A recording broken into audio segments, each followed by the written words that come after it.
The emergency alarm screamed through the corridors of the New Horizon as Captain Jake Morrison pulled himself from his sleep pod.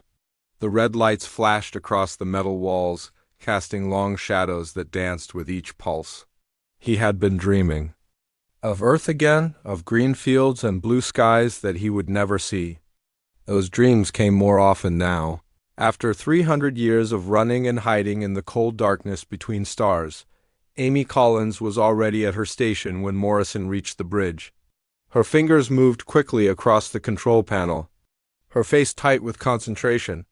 The tactical display showed dozens of red dots moving toward their position, each one representing a ship much larger than their own.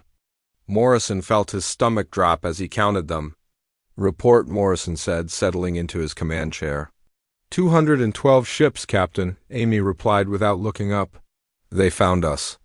The Zephyrians are coming in fast, and they are not." Trying to hide their approach, Commander Ryan Davis turned from his position at the navigation console. His weathered face showed the strain of their long journey. "We could try to run, Captain. The jump drive is still functional, and we have enough fuel for maybe 3 more jumps." Morrison shook his head slowly. They had been running for so long that he had almost forgotten what it felt like to stand and fight. But there was nowhere left to run. The Zephyrians had found every hiding place, every safe harbor, every dark corner where humans might try to survive. This was the end of their long chase. "They have been hunting us for 3 centuries, Morrison said quietly. "I think they are tired of the game." The main screen flickered to life, showing the approaching fleet. The Zephyrian ships were beautiful, in their own way, with flowing curves and crystalline surfaces that caught the light of distant stars. They moved with perfect coordination, like a school of fish or a flock of birds. Morrison had seen them before during the early days when humanity first reached for the stars and found they were not welcome. "Incoming transmission," Amy announced. The screen filled with the image of War Prime Vextara, her crystalline form towering over the bridge of her flagship. When she spoke, her voice was like music played on broken glass, the translation software, converting her harmonic tones into words that chilled Morrison's blood. "Human vessel, you will prepare for boarding. Resistance is futile and will result in immediate termination." Morrison stood up slowly, straightening his uniform. He had dreaded this moment for years, but now that it was here, he felt strangely calm. "This is Captain Morrison of the New Horizon. We are a peaceful exploration vessel." Vextara's laugh was like wind chimes in a storm. "Peaceful, yes, that is what your species always claimed. But we know the truth about humans. We have always known." The transmission ended and Morrison watched as the Zephyrian ships surrounded them. There was no escape, no clever plan, no last-minute rescue. They were caught like mice in a trap, and the cat was finally ready to play. "Captain," Amy said softly. "What do we do?" Morrison looked around the bridge at his crew. These were good people, brave people who had given their lives to keep humanity's last flame burning. They deserved better than this. They deserved to see their children grow up free, to walk on solid ground under an open sky, to live instead of merely survive. "We prepare for boarding," he said finally. "But first, we need to wake up Dr. Grant." Helen Grant was in the deepest part of the ship, tending to the cryogenic systems that kept their precious cargo safe. She was a small woman with silver hair and gentle eyes, but Morrison knew she was tougher than steel. She had volunteered for this mission knowing she would never see home again. "Doctor," Morrison said as he entered her lab. "We have visitors." Helen looked up from her work, her face showing no surprise. "The Zephyrians, yes. They are coming aboard." "I think this is the end." Helen nodded slowly and walked to a control panel Morrison had never seen her use before. She pressed her palm against the scanner, and the panel lit up with symbols he did not recognize. "Maybe it is the end, Captain. But maybe it is also the beginning." Before Morrison could ask what she meant, the ship shuddered as the Zephyrian boarding craft attached to their hull. The sound of cutting tools echoed through the corridors as the aliens burned their way inside. Morrison drew his sidearm, knowing it would be useless against Zephyrian technology, but needing to hold something. Vextara entered the bridge with a squad of her warriors. each one taller than the tallest human and covered in armor that seemed to be made of living crystal. She looked around at the small bridge crew with something that might have been pity. "You have run far, little humans," she said, "but the chase is over. The Empire has decided that your experiment has lasted long." "Enough for what experiment?" Morrison asked. "The experiment of keeping your species alive," Vextara replied. 300 years ago, we could have simply destroyed your worlds and been done with it, but we chose mercy. We put your people to sleep, scattered your ships across the galaxy, and let you dream of better days. Some among us thought you might learn to be peaceful. Others believed you would simply fade away quietly. She moved closer to Morrison, her crystalline features reflecting the bridge lights. Both groups were wrong. You are still humans, and humans are still dangerous. So the Empire has decided to end this charade. We will shut down your life support systems across the galaxy. Your people will die in their sleep, dreaming of the homes they will never see again. Morrison felt rage building in his chest, hot and bright like a star going nova. "We have done nothing to threaten you. Your existence is threat enough," Vextara sighed. "There is a reason the old laws warned against awakening sleeping predators. Your species has a gift for survival that makes you unsuitable for civilized space." She turned to go, then paused. "You have one solar cycle to make peace with. Your fate, use it wisely." As the Zephyrians left, Morrison felt the weight of 3 centuries pressing down on him. All the running, all the hiding, all the hope they had carried through the darkness between stars. It was all for nothing, but then he remembered Dr. Grant and the panel she had activated. He found her in her lab, working frantically at her controls. "Doctor, what did you do?" She looked up at him with eyes that seemed to burn with inner fire. "I activated the Lazarus Protocol, Captain. I sent the signal." "What signal?" "The signal to wake them up, all of them. Every human in every hidden base, every sleeper ship, every secret colony we have built while the galaxy thought we were helpless. The Zephyrians think they know how many humans are out there, but they are wrong. We have been busy, Captain." "Very busy." Morrison stared at her in shock. "How many?" 17 billion and counting, she said, with a smile that would have frightened. "The War Prime. The sleeping giant is about to wake up, and it is not going to be happy." The signal traveled faster than light through quantum channels that had been carefully hidden for 3 centuries. On the desert world of Kepler 186f, Colonel Marcus Webb felt the vibration through the rocky ground beneath his feet. The massive bunker doors that had remained sealed for generations began to open with a sound like thunder rolling across the wasteland. Marcus had been born in this underground city, as had his father and grandfather before him. 12,000 humans lived in the depths of this world, training and preparing for a day they had begun to think would never come. The children learned to fight before they learned to read. The adults spent their days maintaining weapons that had never been fired in anger. But now the waiting was over. "All units, this is command," Marcus spoke into his communicator. "Lazarus Protocol is active. Begin Phase 1 awakening procedures immediately across the galaxy." Similar scenes played out on dozens of worlds. The Zephyrians had counted human ships and catalogued human colonies, but they had never found the hidden bases. They had never discovered the secret facilities where humanity had been growing stronger in the darkness on the mining station orbiting Proxima Centauri. Engineer Linda Hayes watched as her crews began dismantling the fake equipment that had hidden their true purpose for centuries. The mining drills were actually weapons fabricators. The ore processors were ammunition factories. The storage tanks held not refined metals but the components for ship-killing missiles. 300 years of pretending to mine rocks, Linda muttered to herself as she watched the transformation.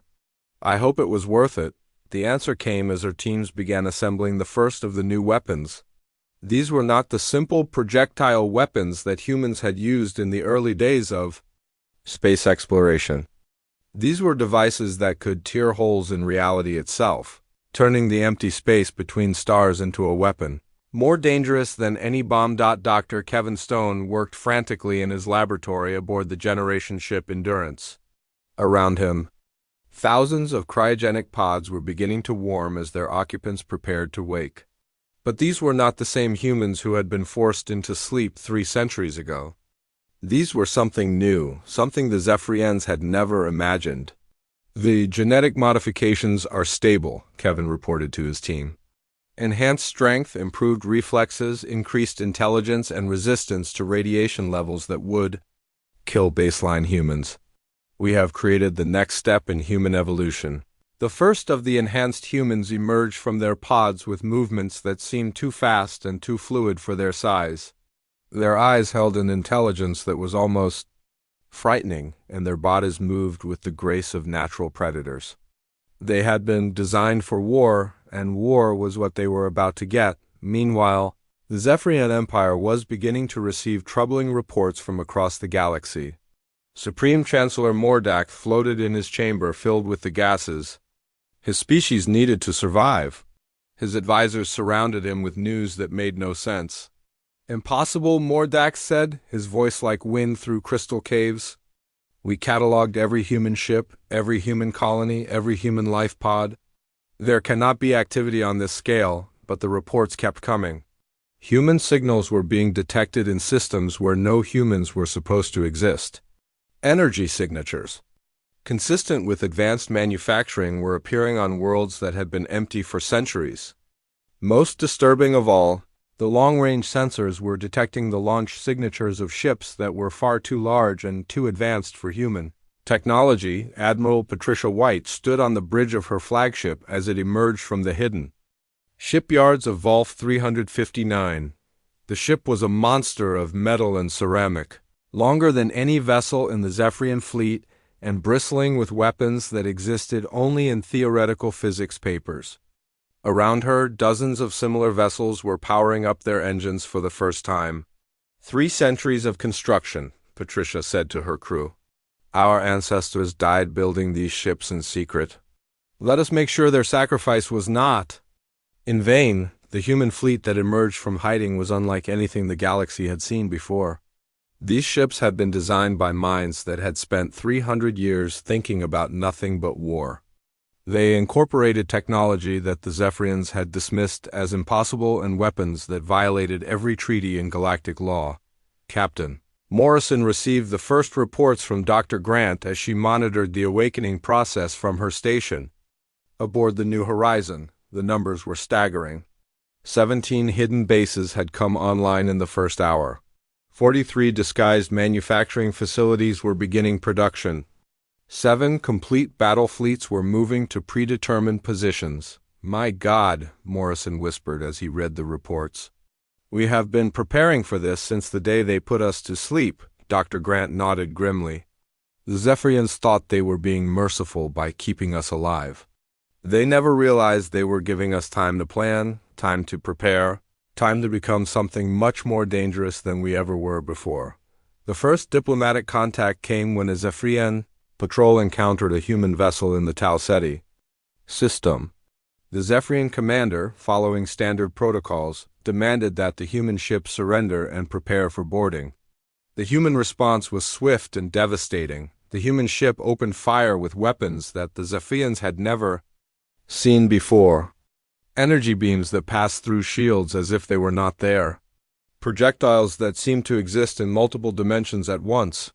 Missiles that adapted to defensive measures in real time, learning how to kill more effectively with each shot. The Zephyrian patrol was destroyed in minutes, but not before they transmitted a desperate message back to their fleet command. The message was simple but terrifying. The humans were not running anymore. Ambassador Quintal was chosen to make contact with the humans and attempt to negotiate a peaceful solution.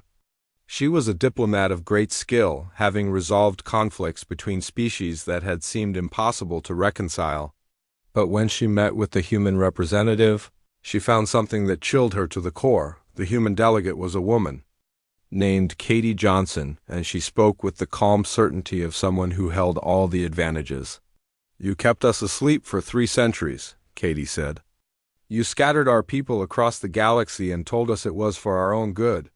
You made us prisoners in our own ships and called it mercy. We sought to prevent war," Quintal replied. Your species has always been aggressive, always ready to fight. We thought time would teach you peace. Katie smiled, and it was not a pleasant expression. Time taught us something much more valuable than peace, Ambassador. It taught us patience. It taught us planning. Most importantly, it taught us that there are worse things than war, such as the awakening of a species that has spent 300 years learning to hate. You wanted to keep us asleep because you feared what we might become if we woke up angry. Congratulations, Ambassador. You have succeeded beyond your wildest nightmares. The transmission ended, and across the galaxy the Zephyrian Empire began to understand the magnitude of their mistake. They had not prevented a war.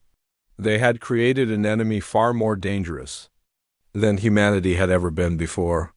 The sleeping giant was awake, and it was not interested in forgiveness. The first real battle happened at the TRAPPIST-1 system, where a Zephyrian patrol fleet of 12 ships encountered the human vessel Retribution. Captain Nick Turner had been waiting for this moment his entire life, born and raised in the hidden bases with one purpose: to make the Zephyrians pay for what they had done to his people. The Zephyrian commander, Fleet Leader Zachthel, followed standard military protocol. He opened communication channels and demanded the human ship surrender according to galactic law. What he got in response was something no civilized species had ever experienced. "This is Captain Turner of the human vessel Retribution," came the reply. "We do not recognize your authority, your laws, or your right to exist in this system. You have 30 seconds to begin evacuation procedures before we open fire." Zachthel was confused by the response. Humans had never spoken this way before. In all the centuries since their imprisonment, they had been meek, submissive, always trying to avoid conflict. This was something new and deeply disturbing. "Human vessel, you are outnumbered 12-1, Zachthel replied. "Surrender now, and you will be treated according to galactic conventions." Turner's laugh was cold and bitter. Galactic conventions. The same conventions that said it was legal to imprison our entire species for 3 centuries. The same conventions that gave you the right to hunt us like animals across the galaxy. "We have studied your conventions, Fleet Leader. Now let us show you ours." The Retribution opened fire with weapons that seemed to ignore the laws of physics. Energy beams that passed through Zephyrian shields as if they were made of paper. Projectiles that existed in multiple dimensions simultaneously, making them impossible to track or intercept. Missiles that learned from each defensive measure and adapted their attack patterns in real time. The first Zephyrian ship died in seconds, its hull simply ceasing to exist as human weapons tore it apart on a molecular level. The second ship tried to flee, but the human missiles followed it through its jump to hyperspace and destroyed it in the void between stars. The remaining ships fired everything they had at the Retribution, but their weapons simply passed through the human vessel as if it were not there. Commander Sarah Bell, serving as Turner's tactical officer, watched the destruction with professional satisfaction. "Phase-shifting armor is working perfectly, Captain. Their weapons cannot hit what exists in a different dimensional plane." "Excellent," Turner replied. "Now let us show them what happens when humans stop playing by the rules." The Retribution began targeting the Zephyrian ships, not with weapons designed to disable or capture, but with devices designed to cause maximum terror. The alien crews watched in horror as their own ships began to turn against them, their computer systems infected with human viruses that rewrote their programming. The life support systems began flooding the ships with toxins specifically designed to kill each individual Zephyrian subspecies within minutes. The entire patrol fleet was destroyed, but Turner was not finished. He began targeting the systems. Civilian infrastructure, destroying space stations, mining facilities, and communication relays. When the battle was over, the TRAPPIST-1 system was a graveyard, and the message was clear: humans no longer fought to win battles. They fought to destroy everything their enemies held dear. The news of the massacre reached the Zephyrian capital within hours. The Galactic Council convened an emergency session with representatives from all 12 member species of the Empire. The ancient Nexari, a machine intelligence that had existed for millions of years, spoke first. "We warned you," the Nexari said, its voice like grinding metal. The old laws were clear. There is one rule that must never be broken: never awaken a sleeping predator. You have doomed us all. Supreme Chancellor Mordax tried to maintain order. But panic was spreading through the council chambers. The humans are still vastly outnumbered, he insisted. They cannot have more than a few million survivors scattered across the galaxy. You still do not understand, the Nexari replied. Numbers mean nothing to a species like humanity. They do not fight the way we fight. They do not think the way we think. They are adaptation given form, evolution weaponized. Every defeat teaches them. Every victory makes them stronger. The truth of those words became clear as reports flooded in from across the galaxy. Human forces were not just attacking military targets. They were systematically destroying everything that made Zephyrian civilization possible. Communication networks, trade routes, agricultural worlds, research stations. They were not trying to conquer the empire. They were trying to erase it. Dr. Elizabeth Morgan, now serving as humanity's chief scientist, worked from her laboratory aboard the mobile research station Prometheus. Around her, teams of enhanced humans labored to complete projects that had been 3 centuries in the making. The Zephyrians had given humanity time to think, and humans had used that time to become something terrible. Bioweapons are ready for deployment, she reported to the human command structure. We have created specific toxins for each of the 12 Zephyrian subspecies. Their immune systems have no defense against diseases that were designed specifically to kill them, but the biological weapons were only the beginning. Human scientists had developed viruses that could infect and subvert any computer system in the galaxy. They had created nanomachines that could disassemble enemy ships on a molecular level. Most terrifying of all, they had learned to weaponize space itself, creating fields of twisted reality that could destroy anything that entered them. Major Tony Rodriguez led the first human ground assault on the Zephyrian colony world of Kepler 442b. The planet's defenders expected to face humans similar to the ones they had fought centuries ago. Instead, they encountered something from their nightmares. The enhanced humans moved through toxic atmospheres that would have killed their ancestors. They shrugged off radiation levels that would sterilize most life forms. They fought with weapons that seemed to be extensions of their own bodies, and they showed no mercy to anyone who stood in their way. "This is not war," gasped the dying Zephyrian commander as Rodriguez stood over him. "This is extermination." Rodriguez looked down at the alien with eyes that held no warmth. "You are right. This is not war. War implies you have a chance of winning. What you are experiencing is consequences." The colony fell within hours, its population either dead or fleeing in terror. But the humans did not stop there. They began systematically destroying every trace of Zephyrian civilization on the planet. Buildings were torn down, infrastructure was demolished, and the very soil was poisoned to prevent anything from growing there again. When the Zephyrians tried to negotiate, sending ambassadors to discuss terms for peace, they were met by human Representative Katie Johnson. She sat across from them in a conference room that had been painted red with human blood, a deliberate reminder of what the Zephyrians had done to her people. "We offer you the same mercy you offered us," Katie said calmly. "We will allow you to go to sleep forever. Your species will be preserved in our museums as an example of what happens when you cage a predator and expect it to remain tame." The Zephyrian ambassador, a creature of crystalline beauty named Veltar, tried to appeal to human reason. "Surely you understand that continued war will only bring more suffering to both our peoples." Katie smiled, and it was the expression that would haunt Veltar's dreams. "Suffering is the point, Ambassador. You made us suffer for 3 centuries. Now it is your turn to learn what helplessness feels like." The negotiation ended with no agreement, and the war continued to escalate. The Zephyrians began to realize that they were not fighting the humans they remembered.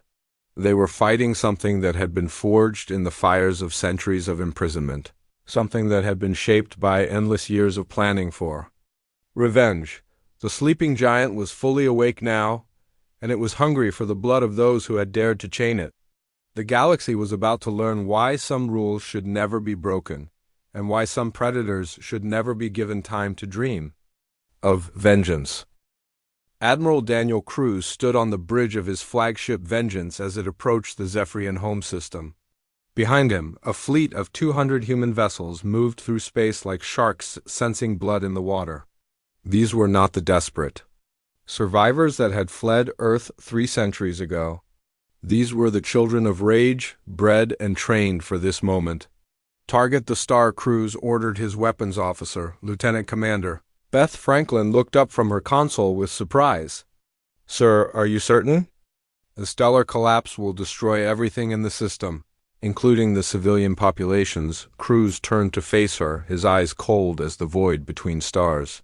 "The Zephyrians had 300 years to show mercy to our civilians.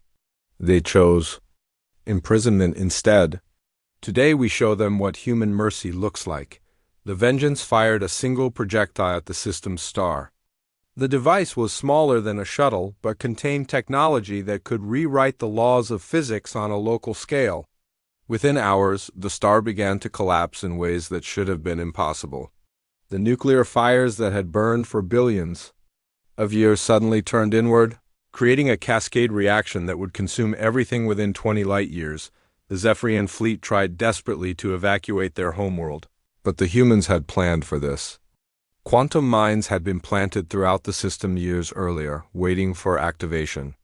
As the evacuation ships tried to escape, they ran into fields of twisted space-time that tore them apart on a subatomic level. Admiral Cruz watched the destruction with professional satisfaction. "Send a message to all Zephyrian forces," he commanded. "Tell them that this is what happens when you wake something that should have been left to sleep across the galaxy." The Zephyrian Empire was fragmenting as panic spread through its member species. The hegemony of Clarthal, a proud warrior race that had conquered dozens of worlds, sent desperate messages to the human command structure. They offered complete surrender, promising to withdraw from all human space and pay reparations for the centuries of imprisonment. General Ashley Clark received their message aboard her command ship Retribution. She was the daughter of one of the original prisoners, born in the hidden bases and raised on stories of what the galaxy had done to her people. When she responded to the Clarthal offer, her words carried the weight of 3 centuries of accumulated anger. "The time for surrender was 300 years ago," she said calmly. "You participated in our imprisonment. You benefited from our suffering. You will share in the consequences." The Clarthal homeworld fell within days, its population fleeing in terror as human forces arrived with weapons that defied understanding. The humans did not simply conquer the planet. They erased it from existence, using reality manipulation devices to fold the world out of normal spacetime. Where once a thriving civilization had existed, now there was only empty void. Dr. Robert Kim worked frantically in his laboratory aboard the research vessel Prometheus. Around him, the greatest minds of enhanced humanity labored to complete their ultimate weapon. The Zephyrians had escalated by using ancient technology provided by the Nexari. Now it was time for humanity to escalate in return. "The dimensional cannon is ready for testing," Kim reported to Admiral Cruz. "We can now attack enemy positions from dimensions that do not technically exist in our reality. Their defenses are useless against weapons that fire from outside the universe itself." The first test of the dimensional cannon came during the Battle of Rigel 7. A Zephyrian fortress that had been considered impregnable for millennia suddenly found itself under attack from angles that had no name. Weapons fire emerged from empty space, striking targets with perfect accuracy while remaining completely invisible to sensors. The fortress defenders fired desperately at enemies they could not see, fighting shadows that existed in the spaces between reality. Captain Julie Martinez commanded the experimental vessel, Fury, as it demonstrated humanity's newest achievement. Using quantum drives that could manipulate the flow of time itself, her ship launched simultaneous attacks across multiple timelines. The Zephyrians found themselves fighting battles that had already been lost in futures that might never exist. "This is impossible," transmitted the Zephyrian fleet commander as his ships were destroyed by weapons that fired before they were built. You are violating the fundamental laws of causality. Martinez's response was broadcast across all frequencies, so that every surviving Zephyrian could hear. We are humans. We do not follow laws. We rewrite them. The war had moved beyond conventional conflict into something approaching cosmic horror. Human forces were no longer bound by the rules that govern normal warfare. They attacked from dimensions that hurt to think about, used weapons that existed in multiple states of reality simultaneously, and deployed strategies that made experienced. Military commanders questioned their sanity, but the Zephyrians had one final card to play. Supreme Chancellor Mordax, facing the complete collapse of his empire, made a decision that would either save the galaxy or destroy it entirely. In the deepest vaults of the imperial capital, ancient weapons left behind by extinct civilizations waited in darkness. Activate the stellar cascade, Mordax commanded his chief scientist, a being of pure energy named Kurthek. If we cannot have victory, then no one will have survival. The stellar cascade was a weapon from the dawn of galactic civilization, created by a species so advanced that they had transcended physical existence. It could cause a chain reaction of stellar collapses that would spread across the galaxy like wildfire, turning every star into a supernova that would sterilize all life within 1,000 light-years. Human monitoring stations detected the weapons.